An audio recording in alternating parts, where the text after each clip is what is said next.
It's the Scrum on the First Row Sports Show. Welcome back to the First Row Sports Show. It's officially the Scrum time. Joined by Brady's friend, Jet. How you doing today? Oh, not too bad. How you doing? I'm plugging away. How are finals going, bud? Oh, just deadly. How many hours have you been awake? I think I'm going on got to be close to 24. Have you had any coffee? More than enough. For sure. Yeah. He's just ripping Red Bulls out there. The extra strong ones. Monsters. Sugar-free, not from me, baby. Yeah, exactly. All right, Jet, thank you so much for joining the First Row Sports Show. First time on the show. You were the first guest ever. Holy. We should give you a What an prize. honor. Our prize to you is asking you to ask us a question. So what is it? Anything on your mind? I'd like to start with the Austin Matthews and Patrick Laine comparison, and I'd like to know, in your guys' opinion, who's got more value to their own team? Ooh, so not who's better, but who has more value.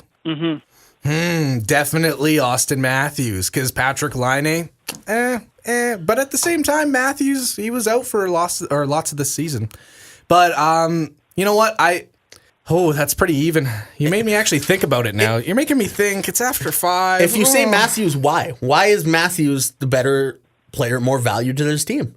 You could look at this Boston Bruins series and even perhaps say that Mitchell Marner poses more of a worth to Toronto than, say, Matthews right now. That's very true. But Matthews just the whole package. Like he just has that air to him when he's out on the ice. Like people have to double team that guy. They have to triple team that guy.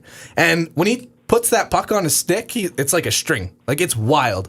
Regardless of what zone he's in, he's the hardest guy in the NHL to knock off the puck. He's a brute force. He is. And Patrick Laine, he's got that Ovechkin feel for me. And he's just like a pure scorer, which is great.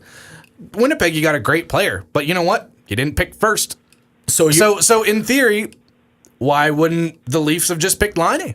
Why? That is the question. That's always the question with the 1 and 2 pick if they're, comparable. Why would you pick? I think it's more of, you look at Matthews, more complete, more of a franchise player, and when you look at Laine, he's more of a support guy. He's not the franchise, or we haven't seen that yet. But Matthews is the franchise. How have we not seen that yet? Have you seen his stats? Oh, here he goes again with his stats. Tell me his Corsi, Darnell. Look at his shots. What's his Corsi?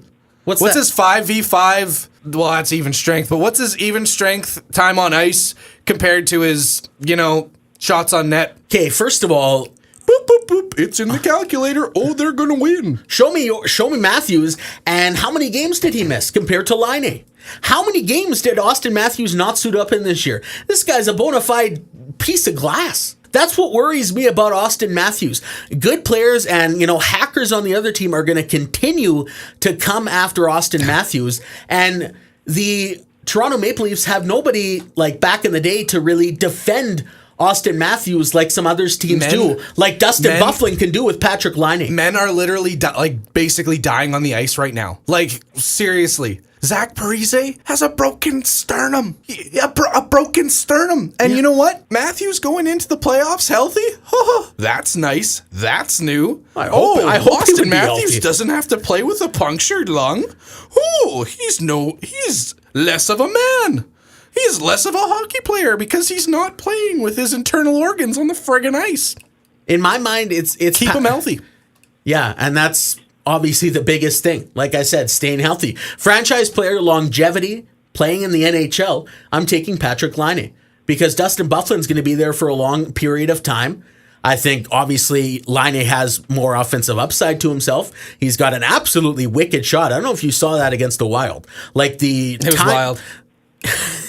The time it takes him to snap that shot top cheddar over Dubnyk is ridiculous. Matthews skilled can't do that. Jet, what are your thoughts? As far as I'm concerned, I think they just do different things for their respective teams. Laine does the job he's asked to do, and that's to score goals, period. And he does that on a nightly basis. As far as Matthews goes, I think the reason he's struggling right now in these playoffs is because of the fact that he's got so much pressure on him. And he's, 20 years old? Something like that? 2021.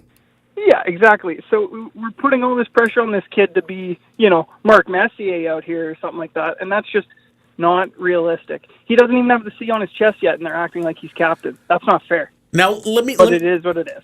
Let me pose this to you, Jet. You talk about, Laine doing what he needs to for Winnipeg, Matthews doing what he needs to for Toronto, having a lot of pressure. Flip the scripts, put Laine on Toronto and Matthews on the Winnipeg Jets. Do you think Matthews is going to have the same production as Laine had this year, pure talent offensively, and do you think Laine is going to be able to do the job he did with the Maple Leafs? Offensively, Matthews will not do in Winnipeg what Laine has done. However, if you put Laine onto the Maple Leafs, I don't know that he can do the same job that Matthews is asked to do, where it's eat up minutes potentially against good offensive teams on the other side, or even there, to some extent he kills penalties, and you'll never see Laine out there killing penalties. So these are just different players asked to do different jobs. I'm getting a lot more of a Taves vibe from Matthews than I am a Crosby vibe per se, and I don't think that's a slight on the guy. I think that's a high compliment. Well, just the whole debate with talking about who's better, who's more of a franchise player. At the end of the day, franchise players could be different. I don't really buy into the whole thing, who's better, Laine or Matthews, because they're different players. Like you've said, Jet, many times, and I think everybody would agree with, they're different players, but they're doing what they need to with their certain teams. So who's to crap on them? Laine is doing a fantastic job in Winnipeg, and Matthews is doing a fantastic job in Toronto. Yeah, I guess in closing, all I would have to say for my opinion on it is just that currently at this very juncture, I'm taking Laine as more valuable to his team just based on he's asked to do his job of scoring, and he's doing just that.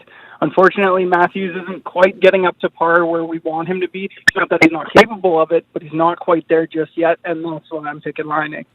Holy Sastel almost crapped out on us there. You got really loud for a second. Oh, sorry about that. Jet, with that answer, Crown Corp. You could come back on the show, but do you have any more questions here on the First Row Sports Show today? The only other one I had on the top of my brain, and I know it's getting kind of ahead of ourselves here, but if you're the winner of the Pacific down there, so whether it's Vegas or San Jose, who do you want to face in the West Final? Is it Nashville or is it Winnipeg? I'd say Nashville. Yeah? I think Winnipeg is more offensive force. I think Pecorino is going to have to be... I think you go to Nashville because the weather's better there. I would really like to go to Nashville. That would be cool. Yeah, Winnipeg, dude, Winnipeg in May into June is 30 degrees. Yeah, but you can't even talk about the weather. It's literally 30 degrees. They stay in the best hotel in Winnipeg, which is good. They get drove to the arena. Who cares? Two words, baby. Carrie Underwood. Yeah, I don't think any player from either Vegas or San Jose is going to be scoring with Carrie Underwood. That is strictly Mike Fisher. But have you seen the stacks that Evander Kane carries? Yeah, I've seen the stacks. I think everybody's seen the stacks, what he does in Vegas. But going back to the point, because you're really good at getting off point here, Brady, I think it is the Nashville Predators. He caught me. Just for the plain soul is Winnipeg is extremely, obviously, to say talented offensively. I think Pecorino is going to have to be fantastic in that series to beat the Winnipeg Jets. And I don't think Nashville has the pure offensive talent that the Winnipeg Jets have. Now, I know Marc-Andre Fleury's been a stud. Martin Jones has been a stud. But when you're going to get 40 shots against you on a consistent basis, I just don't think it's going to help you to win a series in a best of 7. Is there an opt-out option here? Because, I wouldn't want to be that team coming out of the Pacific. That's going to suck. That is going to blow. Just go home already. You're not going to win. This is the Stanley Cup final we're watching, this second round. That's pretty intense. Ooh, unless they end up with their organs on the ice. But, it is the playoffs. I have a broken sternum. The doctor said I have a broken sternum. I'm out about 3 periods to 4. People tear their bones in the playoffs. I'll be back. I'll just put on a flak jacket or two and, hope for the best. Oh, Brady Lang, folks. This is the First Row Sports Show. Jet, thank you so much for, asking a couple questions, and we'll have you back on the show soon. Bye, Jet. Have fun. Go to Leo's for me. I miss it. Yeah, check you later. Later.